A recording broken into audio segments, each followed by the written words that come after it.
Numbers will win you battles, but certain ideologies destroy the civilization, and that's exactly what happened when a sinister ideology kickstarted one of the most brutal wars happened on the face of the earth. This was World War II, happened between 1939 and 1945. The whole World War was divided into two factions, and was looking forward to destroying each other. But this war contributed something to the world of science, that may be called a boon, or a curse, depending upon how we intend to utilize it, and that was the nuclear energy, produced by the process of nuclear fission. The quest to destroy each other became a race to solve the mystery of the quantum realm, and build the first nuclear reactor to harness the uncontrollable energy. What is nuclear energy, and how do we know that exists? What led scientists to build the atom bomb that destroyed Japan's Hiroshima and Nagasaki? Let us go back to Europe, in the first half of the 20th century. My name is Kyle, and you are watching The World of Science.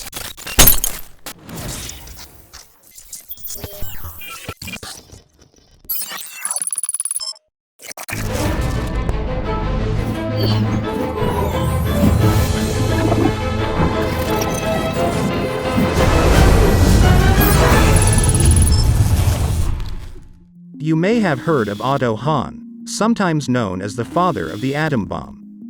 He bombarded the uranium atom with a stream of particles, neutron, and when he measured the energy signatures after the collision, he found new particles such as barium. He was puzzled. Suppose you hit a big rock with a hammer, you will get small parts of that rock, not something else like gold or silver. But uranium, after fragmentation, produces different particles, much lower in atomic weight. He wrote a letter to physicist Lise Meitner about this strange result. She, with her nephew Otto Frisch, solved this mystery that when neutron particles were hitting the uranium atom core, they are fragmented into nuclei of some other element. When a high atomic weight particle is hit at high energy, it produces particles of lower atomic weight, and this process produces a huge amount of energy that can be used to produce power or to destroy a city. This process is known as nuclear fission. Years before Lise Meitner and Otto Hahn discovered this phenomenon, Enrico Fermi, who was in fascist Italy, had already discovered this effect, but his research was not widely believed. Had he been given enough support, Italy would have made the atom bomb. Germany with her allies would have won the war, and the whole history had been completely different, like they have shown in The Man in the High Castle movie. After the war started, there was an exodus of scientists in the Western world. Scientists like Albert Einstein, Fermi left their respective homes and went to America. In 1939, Niels Bohr got to know about nuclear fission from Otto Frisch, and he too went to America. On reaching the USA, this news spread like wildfire in Princeton University and the University of California. A wide range of known physicists then, such as Willis Lamb, George Gamow, Robert Oppenheimer, and J. Wheeler too, joined this revolutionary new movement to study the depth of the quantum world. A new field that emerged in theoretical physics, known as nuclear physics and nuclear fission, was the proposed road to find the large energy reservoir lying deep hidden inside a small atom. Science was on its track, but history had to take a new twist. In 1941, Japan attacked the USA at Pearl Harbor, and the USA officially entered the World War. To win a war, weapons are required, and what could be a better weapon than a load of energy present inside such radioactive materials? This energy could have been used for so many purposes, but that war put together thousands of scientists to gather and collectively build a thermonuclear weapon. Knowledge is indeed dangerous sometimes. Germany was one step ahead of the USA, and they had already started working on their nuclear projects, headed by none other than Werner Heisenberg, one of the founding fathers of quantum mechanics. The American counterpart of this project, to build the first nuclear weapon, was called the Manhattan Project, led by the great Robert Oppenheimer. Let us understand the nuclear fission process. Uranium is the heaviest naturally occurring element, containing 92 protons. As the nucleus of atoms gets bigger and bigger, they become highly unstable, and sudden energy influx can produce fragmentation in the elements to form two or more small atoms. This tendency of atoms to decay and lose energy by radiation is called radioactivity, discovered in the late 19th century. When the nucleus of an atom absorbs the bombarded neutron, the energy of the nucleus gets increased, and the atom reaches an excited state. This excitation causes the atom to change its shapes and oscillate due to vibrational energy produced in the atom. Whenever the vibrational energy crossed the energy barrier, atoms can no longer retain the original shape and breaks into more than one component and lose energy in the form of gamma rays. A radioactive element decays, and its life is measured in terms of half-life. Uranium, U-239, has a half-life of 24 minutes, having 92 protons, and it decays into neptunium-239 through beta decay. Beta decay is a process in which an atom emits an electron, gaining a positive charge. Thus, a neutral neutron becomes a positive proton. When U-239 emits an electron, one neutron changes into a proton. That brings a total tally of 93 protons and 146 neutrons. This new isotope is known as neptunium-239, having the same mass, but a different atomic number. The half-life of neptunium-239 is 2.4 days, and again this will go through beta decay to produce plutonium-239, which has a half-life of 24,000 years. Plutonium-239 is called a fissile isotope, as it can sustain a nuclear fission chain reaction. These fissile isotopes are used to produce nuclear weapons, and also for the energy generation of nuclear reactors. Uranium-235 and plutonium-239 are the most used isotopes for energy generation, and thus one of the first steps, started during the Manhattan Project, was the separation of different isotopes from raw uranium at the uranium separation plant at Tennessee.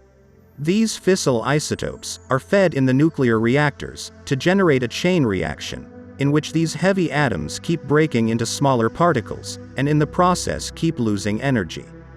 Enrico Fermi built the first artificial nuclear reactor in 1942, known as Chicago Pile 1. A nuclear reactor consists of a reactor core that holds nuclear fuels such as uranium-239 and plutonium-239. These nuclear fuels are bombarded by high-velocity neutrons, and that generates a chain reaction. To understand this, suppose a U-235 atom absorbs a fast-moving neutron. It changes into a U-236 isotope by gaining extra neutron. This state becomes highly unstable, and U-236 breaks down into barium-141 and krypton-92, with 3 extra neutrons. For each U-235 atom, 3 neutrons are produced, that will again hit the next U-235 atoms available, and this process continues. When we measure the mass of initial collision, that is mass of U-235 and neutron, and compare with the mass of products that are barium-141, krypton-92, and 3 neutrons, we will find that mass of the initial reaction is greater than the mass of the products formed in the reaction. From Einstein's famous mass-energy equivalence, we know that E is equals to mc squared. This little difference in mass is the energy that is freed during the nuclear fission process. In a single reaction, the total energy produced is equivalent to 200 million electron volts. 3 neutrons are produced for each U-235 atom, so during the chain reaction, the number of neutrons keep on increasing, and it can easily go out of control. To moderate and slow down the number of neutrons produced, a moderator is used inside the reactor vessel. Generally, graphite and heavy water are used for moderators. Graphite was shunned due to high cost and availability, and heavy water was decided as a good source to be used for moderator. One of the largest heavy water plants was present at Vemork, Norway, and Nazis were already present near the border of Denmark.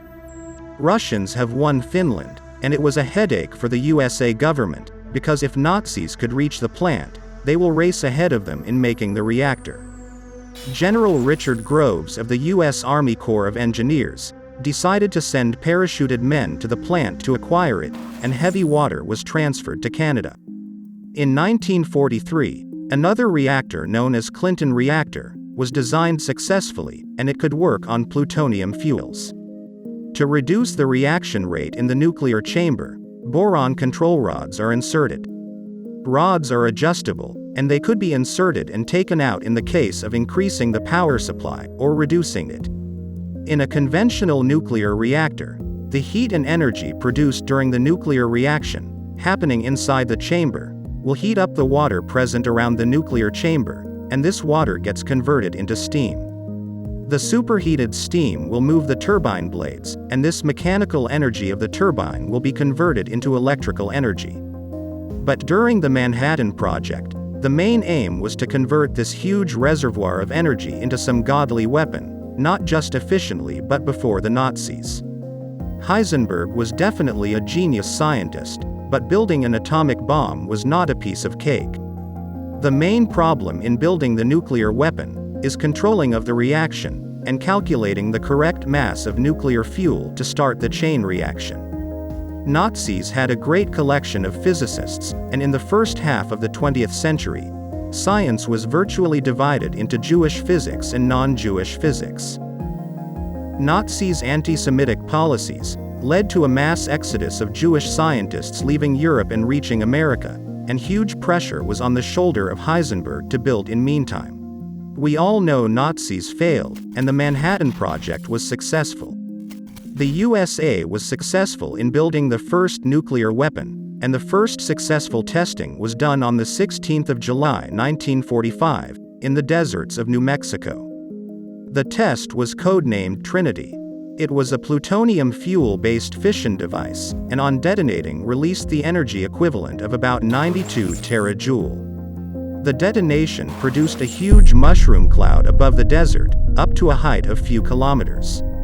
The visuals were nothing like anything seen before.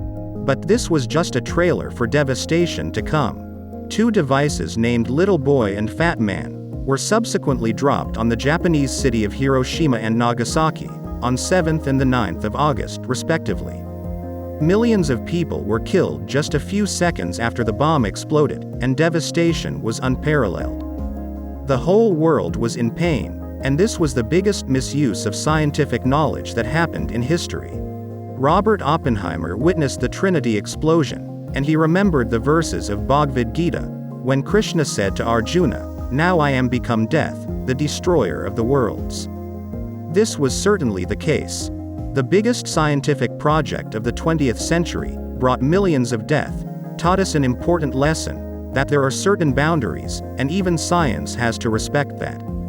The same killer energy could be controlled and contained to light a bulb. Thus the approach of science should be to light the world, not to burn it. I hope you enjoyed this video. Comment down your thoughts about such misuse of scientific knowledge. Do check out other videos on our channel. Make sure you subscribe The World of Science for more such interesting videos. Until next time, stay scientific.